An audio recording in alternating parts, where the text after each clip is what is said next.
पंजाब के नए मुख्यमंत्री चरणजीत सिंह चन्नी बन तो गए, लेकिन अब सवाल यह उठता है कि क्या सिर्फ 4 महीने के लिए यह खेल खेला गया है? क्या 4 महीने तक यह प्रोजेक्शन दी जाएगी कि देखो दलित को तो मुख्यमंत्री बना दिया, ये कांग्रेस कहेगी, और इस बहाने जो 32% वोट हैं पंजाब के, उन्हें अपने पाले में लाने की कोशिश होगी। लेकिन जनता है, सब जानती है, 4 महीने के लिए अगर ये खेला खेला गया है दलित दांव का, कहीं ये कांग्रेस के लिए भारी ना पड़ जाए, क्योंकि सवालों के कटघरे में ये फैसला है। कांग्रेस अंदर खाने ये बात चल रही है कि 2022 का जो चुनावी चेहरा होंगे नवजोत सिंह सिद्धू होंगे। फिर 4 महीने के लिए दलित दांव क्यों खेला गया? 4 महीने के लिए ही चन्नी को मुख्यमंत्री क्यों बनाया गया? चन्नी भले ही कहें कि किसानों का मुख्यमंत्री हूं, चन्नी भले ही कहें आम आदमी का मुख्यमंत्री हूं, चन्नी भले ही ये कहें कि आम आदमी ही कांग्रेस में मुख्यमंत्री बन सकता है, लेकिन सवाल एक ही है कि दलित दांव अगर खेला गया है, क्या ये सियासी हथकंडा है? और इसी सियासी हथकंडे को लेकर के मायावती ने आड़े हाथों लिया है। चरणजीत सिंह चन्नी को सीएम बनाने पर बीएसपी अध्यक्ष मायावती ने राजनीतिक हथकंडा बताया। उन्होंने कहा कि मजबूरी में कांग्रेस ने दलित को मुख्यमंत्री बनाया, चुनाव गैर दलित की अगुवाई में ही लड़ेंगी, ऐसे में पंजाब के मुख्यमंत्री कांग्रेस से सावधान रहें।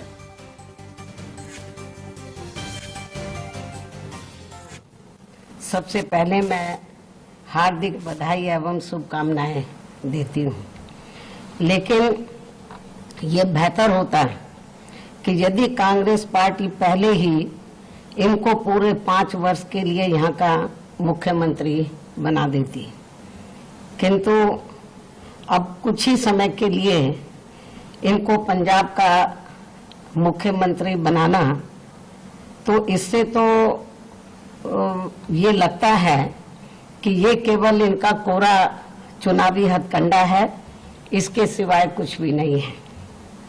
साथ ही मीडिया के जरिए आज ही मुझे ये भी मालूम हुआ कि पंजाब में आगामी विधानसभा चुनाव इनके नेतृत्व में नहीं बल्कि गैर दलित के नेतृत्व में ही लड़ा जाएगा, जिससे भी ये साफ जाहिर हो जाता है कि कांग्रेस पार्टी का दलितों पर अभी तक भी पूरा भरोसा नहीं जमा है।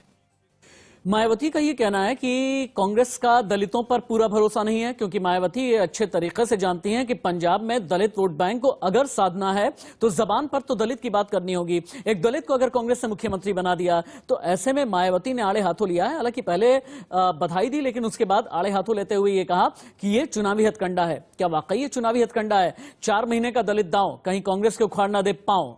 यही हमारी डिबेट की अगली लाइन। शुचि विश्वास प्रवक्ता कांग्रेस, रमन चांदी आम आदमी पार्टी के नेता, अनिल सरीन प्रवक्ता भारतीय जनता पार्टी मेरे साथ में जुड़े हुए हैं। आप सभी का बहुत स्वागत है। थैंक यू सो मच मेरी डिबेट में पार्टिसिपेट करने के लिए। शुचि जी, 4 महीने का ये दलित दांव अब मायावती को लगता है सियासी हथकंडा। अगर वाकई में किसी दलित को मुख्यमंत्री बनाना ही था तो 2022 की इनडायरेक्ट प्रोजेक्शन नवजोत सिंह सिद्धू के नाम से क्यों दी जा रही है? देखिए, इसकी कोई आधिकारिक घोषणा तो नहीं की गई है और ना ही कोई ऐसी बात है। जबरदस्ती कुछ ऐसी बातों को उछालते रहने का कोई मतलब नहीं। और जो नवनियुक्त चन्नी साहब जो मुख्यमंत्री हुए हैं, मुझे लगता है कि उन्हें शुभकामनाएं देने और अपेक्षा को पूर्ण करने का समय है। जो परिस्थितियां राजनीति में तात्कालिक होती हैं उस अनुरूप निश्चय होता है। बाकी मायावती जी का जो भी बयान है वो तो राजनीति से प्रेरित ही उनका, वो जाहिर बात है कि वो ऐसा ही स्टेटमेंट करेंगे। एक सुधी वक्ता और कांग्रेस की तेज तर्रार प्रवक्ता शुचि विश्वास जी की बातों पर ये यकीन करूं कि आप ये कहना चाहती हैं कि चेहरा नवजोत सिंह सिद्धू नहीं बल्कि चन्नी होंगे, ये कहना चाहती हैं आप? क्योंकि आपने कहा कि ऑफिशियली नवजोत सिंह सिद्धू को लेकर के कुछ नहीं बोला गया है। ऑफिशियली कुछ बोला नहीं गया, और एक व्यक्ति जिसकी प्रेस कॉन्फ्रेंस मुख्यमंत्री बनने के बाद अभी 5 मिनट पहले ही मैंने सुना, इसने अभी देश को और अपने प्रदेश के नागरिकों को संबोधित किया, तो आते ही उसकी क्षमताओं पर प्रश्न चिन्ह लगा देना और साथ साथ अफवाहों के आधार चरणजीत सिंह चन्नी की क्षमता पर किसी भी तरह का प्रश्न चिन्ह नहीं है, लेकिन राजनीति में एक चीज कहते हैं ना मैम कि इंटेंट से यानी नियत से सारी चीजें चलती हैं। जब तक कोई बातें आधिकारिक घोषणा के अनुरूप ना हो और अफवाहों के आधार पर किसी बात को कहा जाए, तो मेरी दृष्टि में तो यह प्रश्न चिन्ह जैसा ही है। ठीक है, मुझे लगता है कि उन्हें शुभकामनाएं प्रेषित करने, शुभेच्छाएं देने और उनके विजन में सहयोग करने का समय है, और निश्चय ही वो बहुत योग्य साबित होंगे और ये आने वाला समय निर्धारित। ठीक है शुचि जी, इससे पहले कि मैं रमन चांदी और अनिल सरीन के पास में चलूं, कुछ ग्राफिकल इनपुट है हमारे पास में जहां हम ये बता रहे हैं कि चन्नी सरदार है, लेकिन कितने असरदार हैं। कांग्रेस ने कितने समीकरण एक साथ साधे हैं। 32% दलित वोट। इसे देखते हुए एक दलित को मुख्यमंत्री बनाया गया।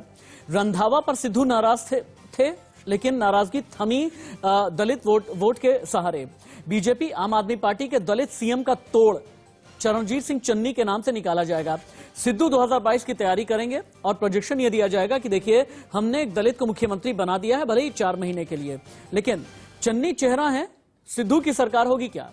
चन्नी नॉन अग्रेसिव है, सिद्धू के वफादार हैं, कैबिनेट में सिद्धू की चलेगी, सरकार और संगठन दोनों सिद्धू के, और 2022 की तैयारी के लिए यह मजबूत फैसला कहा जा रहा है। लेकिन इसके आगे क्या? चन्नी बहाना, क्या मालवा है असल में निशाना? अब हम ये क्यों कह रहे हैं आप समझिएगा। चन्नी के पीछे कांग्रेस की सोची समझी स्ट्रैटेजी है। कांग्रेस ने दलित सिख कार्ड खेला है, दलित सिख के साथ कांग्रेस ने मालवा कार्ड चल दिया। मशहूर कहावत है पंजाब में, जिसका मालवा उसकी सरकार। पंजाब की 117 विधानसभा सीटों में 69 सीटें आती हैं मालवा से। 2017 के चुनाव में कांग्रेस ने मालवा से जीती 69 में से 40 सीटें। मालवा के बाद फिर आ जाता माझा और दोआब। माझा में है 25 सीटें, दोआब में है 23 सीटें। 2017 में कांग्रेस ने माझा की 22 जीती, दोआब की 15 सीटें जीती। पंजाब के मालवा में 7 लोकसभा सीटें भी आती हैं। डेरा का सबसे ज्यादा प्रभाव मालवा में है। मालवा के 13 जिलों में करीब 35 लाख डेरा प्रेमी हैं। डेरा प्रेमियों में सबसे ज्यादा दलित सिख हैं। दलित सिख होना ही चन्नी को फेवरेबल बना गया और डेरा प्रेमी का एक मुश्त वोट खेल बनाता भी है, बिगाड़ता भी है। बेअदबी कांड को लेकर पंजाब में डेरा सवालों में रहा। डेरा कैप्टन से खफा है, चन्नी को इसका फायदा मिलेगा। अनिल सरीन जी के पास में चलते हैं, प्रवक्ता भारतीय जनता पार्टी। अनिल सरीन जी, एक दलित को मुख्यमंत्री पंजाब में बनाना क्या कांग्रेस का मास्टर स्ट्रोक है? और बीजेपी, आम आदमी पार्टी और बाकी जितनी भी पार्टियां हैं, चाहे वो एसएडी ही क्यों ना हो, चाहे वो बीएसपी ही क्यों ना हो, चारों खाने चित हैं। सबसे पहले तो मैं चन्नी साहब को बधाई देता हूं कि उन्होंने अभी अभी मुख्यमंत्री का जिम्मेदारी संभाली है और भारतीय जनता पार्टी उन्हें बहुत बहुत बधाई देती है और शुभकामनाएं देती है। और पंजाब का पहले दलित मुख्यमंत्री बने, इस बात की भी हमें खुशी है। हाँ। लेकिन उसके साथ साथ अभी मेरी बहन कह रही थी कि कोई ऑफिशियल अनाउंसमेंट नहीं हुई।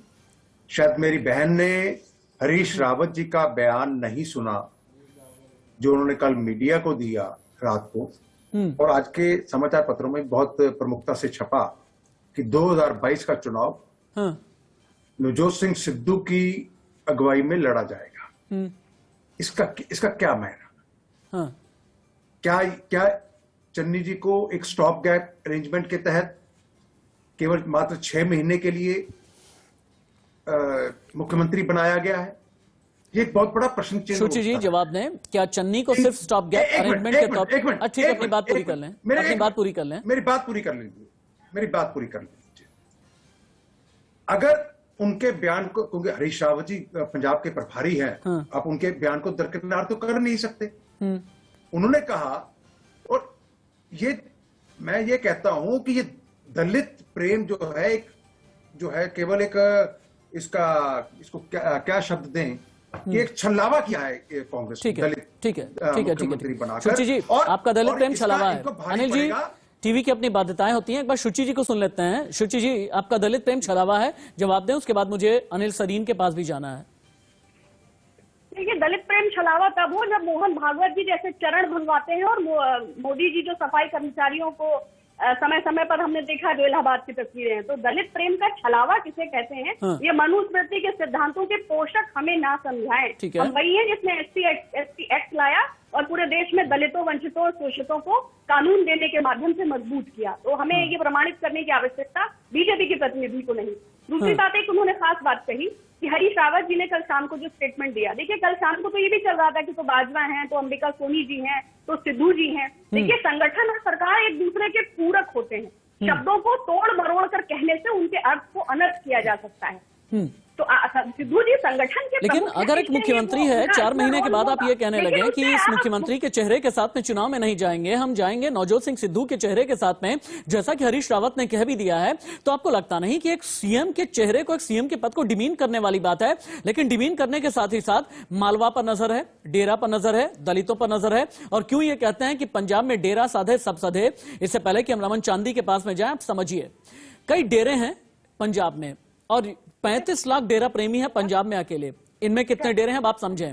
राधा स्वामी सत्संग व्यास, डेरा सचखंड बल्लन, दिव्य ज्योति जागृति संस्थान, बाबा मानसिंह का डेरा, लुधियाना का नामधारी डेरा, सदगुरु जगजीत सिंह का डेरा, बाबा भनियारा वाला का डेरा जो कि रोपड़ में आता है। और ये सभी डेरे कैप्टन से नाराज थे, लेकिन एक दलित को मुख्यमंत्री के तौर पर आगे कर देना कहा यह जा रहा है कि इस डेरे के जितने अनुयायी होते हैं ज्यादातर दलित सिख होते हैं और इसीलिए इन्हें लुभाने की एक कोशिश है। लेकिन पंजाब का जातिगत समीकरण भी समझें आप। पंजाब में क्या है ना, लगभग 32% के आसपास में दलित हैं। पंजाब में जब सिखों पर आप आते हैं तो इनमें जट सिख हैं 19%, 48.49% के आसपास हिंदू हैं और बाकियों की आबादी जिनमें माइनॉरिटीज है, जिनमें क्रिश्चियंस हैं और बाकी हैं, ये है लगभग 10.5% के आसपास। और कुल सिखों की आबादी पंजाब में है लगभग 57.5% से भी ज्यादा, 57.75%।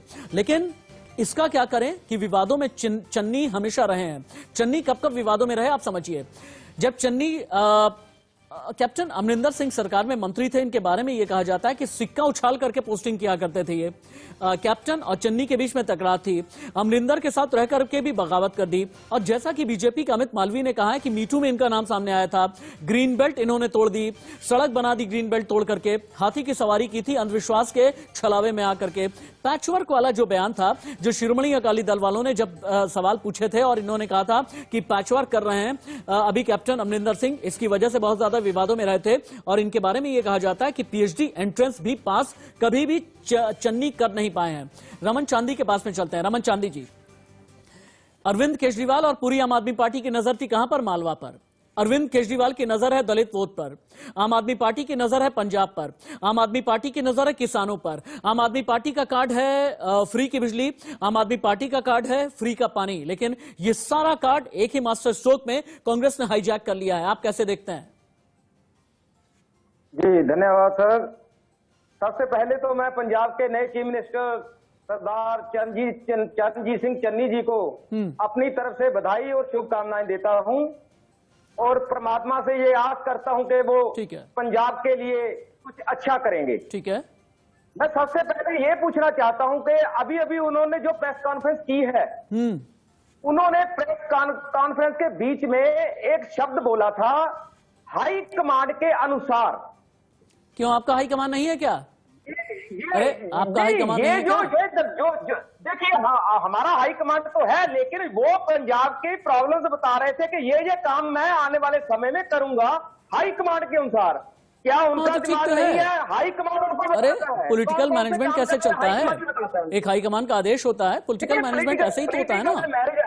देखिए पंजाब का मतलब आप ये कहना चाहते हैं, आप ये कहना चाहते हैं कि पंजाब में आम आदमी पार्टी सब कुछ अपने मन से करती है। दिल्ली से अगर अरविंद केजरीवाल का कोई आदेश होता है, सिसोदिया जी का कोई आदेश होता है तो इसे नहीं मानते, यही कहना चाहते हैं ना आप? अरे हाईकमान के साथ ही तो हाँ। लेकिन देखिए सर, ऐसी कोई बात नहीं है, मानते हैं हाँ। लेकिन ये जो चीफ मिनिस्टर नहीं समझ में नहीं आया। आपने बोला नहीं दलित वोट बैंक के सहारे आप भी थे, मालवा के 69 सीटों पर नजर आपकी भी थी, लेकिन यहां पर चरणजीत सिंह चन्नी कार्ड के साथ में अगर कांग्रेस ने मास्टर स्ट्रोक चला है तो क्या यह फ्रंट फुट पर आकर के बल्लेबाजी है या फिर नहीं? मैं आगे आपसे बातचीत करूंगा, डिबेट को हम आगे बढ़ाएंगे और हम ये समझेंगे कि कांग्रेस में और सिर्फ फुटअव्वल कितने राज्यों में है, कांग्रेस क्या होगा राजस्थान में, क्या होगा छत्तीसगढ़ में, इस पर भी बात होगी। आगे बढ़े उससे पहले हेडलाइंस गेस्ट पैनल के पास। तो इससे पहले कि मैं चलूं, यह दिखाना बहुत जरूरी है कि कांग्रेस में कहां पर कला है। 24 महीने में चूंकि 16 राज्यों में चुनाव होने हैं, 10 राज्य ऐसे हैं जहां पर कांग्रेस में कला है। पंजाब, राजस्थान, मध्य प्रदेश, गुजरात, छत्तीसगढ़, यूपी, उत्तराखंड, गोवा, हिमाचल प्रदेश, मणिपुर। ये वो राज्य हैं जहां पर कहा जाता है कहीं पर पदाधिकारियों की नियुक्ति नहीं हुई है।